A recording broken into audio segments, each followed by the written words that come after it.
A foreign national just got 27 years in a Kenyan prison. This is Kenya News Update today. Coming up, you'll discover how a false bottom suitcase led to a massive cocaine bust, why this case is part of a much bigger crackdown, and what it reveals about the global drug trade hitting our shores. Meet Nedima Ngamsep, a Thai national who landed at Jomo Kenyatta International Airport.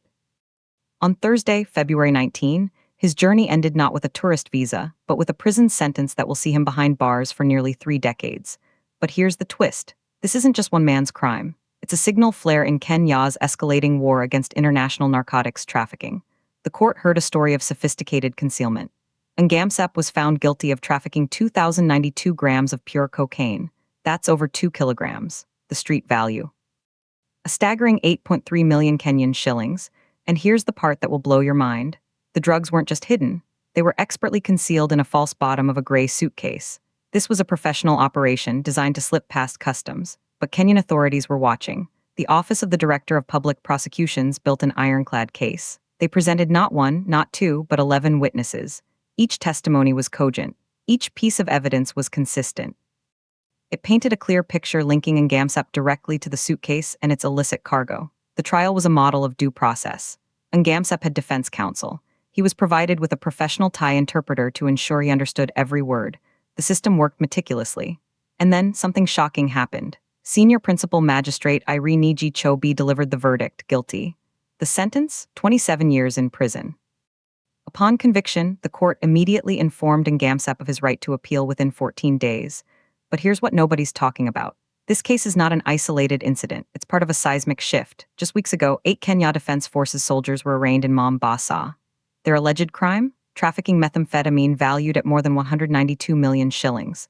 Let that sink in. Soldiers, accused of moving drugs. The scale is breathtaking.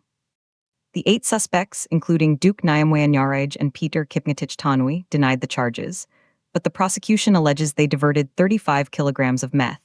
That meth was originally seized from Iranian nationals back on October 25, 2025. This reveals a terrifying pipeline. International networks, local enablers, and drugs flowing through our ports and airports. The contrast is stark. In one courtroom, a foreign national gets 27 years for 2 kilos of cocaine. In another, 8 Kenyan soldiers face charges for 35 kilos of meth worth nearly 200 million shillings. The war on drugs has a new, complex front, and the stakes couldn't be higher. Some say these harsh sentences are a necessary deterrent, a message to cartels that Kenya is closed for business.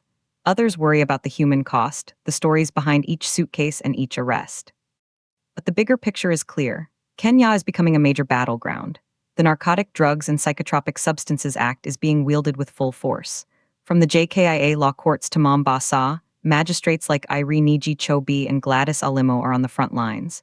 They're dealing with cases that span continents. So what does this mean for you? It means the global drug trade is at our doorstep. It means our institutions are being tested. And it means every suitcase, every shipment is a potential vector for crime. The system worked in Ngamsep's case. 11 witnesses, a fair trial, a definitive sentence. But with soldiers now implicated, the question becomes, how deep does this go? Who else is involved? And can the courts keep up with the sophistication of these operations? The 27-year sentence is a loud statement. But is it enough to stop the flood? Do you think harsh prison terms are the solution to Kenya's drug problem, or do we need a different approach? Drop your take in the comments.